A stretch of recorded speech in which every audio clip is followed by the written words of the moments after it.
Hello everyone, কেমন আছেন সবাই? আজকে নতুন আরেকটি রেসিপি নিয়ে আপনাদের মাঝে হাজির হলাম। আশা করি আপনারা দেখেই বুঝতে পারছেন আজকে কিসের রেসিপি নিয়ে হাজির হয়েছি। আজকে আমি আপনাদের সাথে লুচি আর আলুর দমের সহজ একটি রেসিপি নিয়ে হাজির হয়েছি। আশা করি আমার এই রেসিপিটিও আপনাদের কাছে ভালো লাগবে। আসসালামু আলাইকুম এভরিওয়ান, কেমন আছেন সবাই? আই হোপ সবাই অনেক ভালো আছেন। আপনাদের দোয়ায় আর আল্লাহ পাকের অশেষ রহমতে আমার পরিবারকে নিয়ে অনেক ভালো আছি। চলুন চলে যাই মূল রেসিপিতে। প্রথমে আমি একটা মিক্সিং বাটি নিয়েছি। এখন মেজারমেন্ট কাপের 1.5 কাপ ময়দা আমি এর মধ্যে দিয়ে নিব। আপনারা চাইলে কিন্তু ময়দার পরিবর্তে আটা দিয়েও এই রেসিপিটি করে নিতে পারবেন। এখন আমি এর মধ্যে পরিমাণ মতো লবণ দিয়ে নিলাম। আমি ময়দার সাথে ভালো করে কিছুক্ষণ সময় মিশিয়ে নিব। এরপর এর মধ্যে আমি দিয়ে দিব 3 টেবিল চামচ তেলও আমি ময়দার সাথে ভালোভাবে মিশিয়ে নিব। আর এটা ভালো করে সময় নিয়ে মিশিয়ে নিতে হবে। এমনভাবে মিশিয়ে নিতে হবে যাতে করে হাতে মুঠবন্দি করলে মুঠবন্দি হয়ে যায়। দেখুন আমি কিন্তু সময় নিয়ে ভালো করে মিশিয়ে নিয়েছি। এই যে আমি আপনাদের মুঠবন্দি করে দেখাচ্ছি। এখন আমি ময়দার মধ্যে হালকা কুসুম গরম পানি দিয়ে নিব। আর পানিটা আমি একবারে দিব না, আস্তে আস্তে দিয়ে সফট একটা ডো বানিয়ে নিব। আর ডোটা অবশ্যই একটু সময় নিয়ে বানিয়ে নিতে হবে। এই যে দেখুন আমি ডোটা বানিয়ে নিয়েছি, কতটা সফট হয়েছে আশা করি আপনারা দেখেই বুঝতে পারছেন। এখন আমি ডোটা 10 মিনিটের জন্য ঢাকনা দিয়ে ঢেকে রেখে দিব। আর আমি যে আলুর দম বানাবো সেই আলুগুলো ভালো করে ধুয়ে পরিষ্কার করে নিব। আর এই যে দেখুন আলুগুলো আমি নিয়েছি, এখানে দেশি আলুগুলো নিয়েছি। এই আলু খেতে কিন্তু অনেক ভালো লাগে। আলুগুলো সিদ্ধ করে খোসা ছাড়িয়ে নিয়েছি। আর দেখুন সব মিলিয়ে এতটুকু আলু হয়েছে।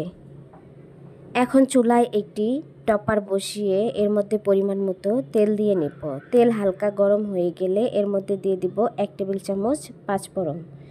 পাঁচফোড়নগুলো ফুটে যাওয়ার পর এর মধ্যে দিয়ে দিব একটা তেজপাতা মাঝখানে আমি ছিঁড়ে নিয়েছি। দিয়ে দিলাম 3-4টা দারচিনি আর 2টা এলাচ। কিছুক্ষণ সময় নেড়ে চেড়ে আমি সবগুলো উপকরণই তেলের মধ্যে ভেজে নিব।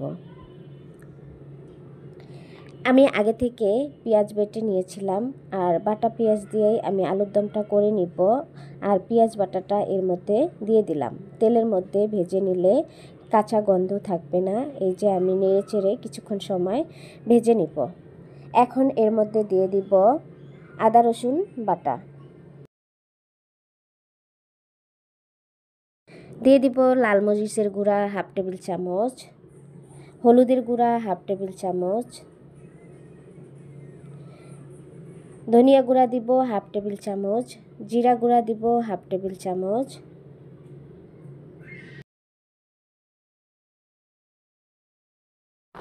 সবগুলি উপকরণই আমি তেলের মধ্যে কিছুক্ষণ সময় নেড়ে চেড়ে ভেজে নিব। চুলার আঁচটা মিডিয়াম টু লোয়ের মাঝামাঝি রেখে কিন্তু এগুলো ভেজে নিতে হবে, তা না হলে পুড়ে যাবে। এখন এর মধ্যে দিয়ে দিব পরিমাণ মতো লবণ দিয়ে আবারও কিছুক্ষণ সময় নেড়ে চেড়ে এগুলো ভেজে নিব। আর এখন দিয়ে দিব অল্প পরিমাণের পানি দিয়ে মশলাগুলো ভালো করে কষিয়ে নিব। এই যে দেখুন আমার মশলাগুলো কিন্তু কষিয়ে নেওয়া শেষ হয়নি এখনও। ঢাকনা দিয়ে ঢেকে আবারও কিছুক্ষণ সময় কষিয়ে নিব। আর আমি আগে থেকে কেটে রাখা একটা টমেটো এর মধ্যে দিয়ে দিব। টমেটো দিয়ে নেড়ে চেড়ে আবারও কিছুক্ষণ সময় মশলার সাথে ভালো করে মিশিয়ে তারপর ঢাকনা দিয়ে আবারও 2 মিনিটের মতো জাল দিয়ে নেব। ফিরে আসলাম 2 মিনিট পরে। টমেটোগুলো কিন্তু গলে গিয়েছে। আর এখন আমি আলুগুলো এর মধ্যে দিয়ে দিব। যেহেতু এর মধ্যে পাঁচফোড়ন দিয়েছি, সুন্দর একটা ফ্লেভার আসবে আর খেতেও কিন্তু অনেক ভালো লাগবে। পাঁচফোড়নের ঘ্রাণটা আমার কাছে অনেক ভালো লাগে। আপনারা কী কী পছন্দ করেন সেটা অবশ্যই কমেন্ট করে জানাবেন। আমি এখানে দেখুন এই যে মশলার যে পানি ছিল সেটা দিয়ে সুন্দর করে আলুগুলো কষিয়ে নেব। তো আলুগুলো সিদ্ধ করে নেওয়া হয়েছে, সেজন্য এর মধ্যে কিন্তু পানির পরিমাণ আর লাগবে না। এই পানি দিয়েই কিন্তু সুন্দরভাবে রান্নাটা শেষ করা যাবে। দেখুন আমার রান্নাটা ডান, মাশাআল্লাহ কত সুন্দর হয়েছে। এখন আমি এটা নামিয়ে নেব। আর এই যে দেখুন আমি ডোটা যে ঢাকনা দিয়ে ঢেকে রেখেছিলাম সেটা কতটা সফট হয়েছে, আশা করি আপনারা দেখেই বুঝতে পেরেছেন। এখন আমি একটা ডো থেকে লাচি কেটে দুইটা করে নিব। আর একটা ডো আমি রেখে দিব, আরেকটা ডো এভাবে কিছু লম্বাটে বানিয়ে তারপর এভাবে নাইফ দিয়ে ছোট ছোট করে কেটে নিব। আমরা যে রুটি বানাই, রুটির যে ডোটা নেই সেটার থেকেও কিন্তু একটু ছোট ডো নিতে হবে। আর আমি কিভাবে বানাচ্ছি সেটাও কিন্তু আশা করি আপনারা দেখে বুঝতে পারছেন। এখন আমি ডোর মধ্যে অল্প পরিমাণের তেল মেখে নিব, তারপর আমি লুচি বানিয়ে নিব। আর হ্যাঁ বন্ধুরা, এ পর্যন্ত এসেও যারা আমার ভিডিওতে একটা লাইক দেন নাই, প্লিজ একটা লাইক দিয়ে দিবেন।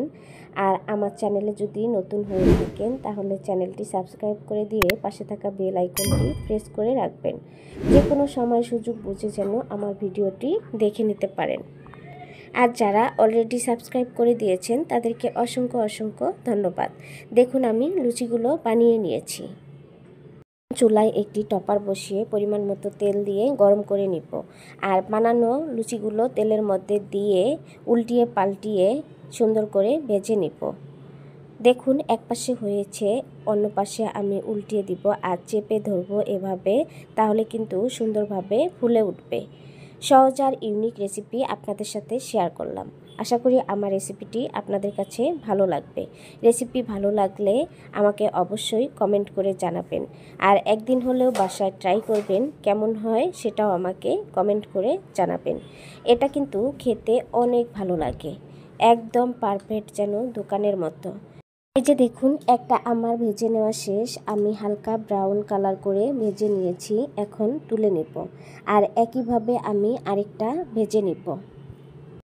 বাইরে রেস্টুরেন্টে বা হোটেলে এগুলো কিনে না খেয়ে আমরা কিন্তু ঘরেই স্বাস্থ্যসম্মতভাবে বানিয়ে খেতে পারি ঘরেই। এটা বাচ্চাদের স্কুলের টিফিনে, সকাল বা বিকালের নাস্তায় ঝটপট করে বানিয়ে নিতে পারবেন, যে কেউ অল্প কিছু উপকরণ দিয়ে।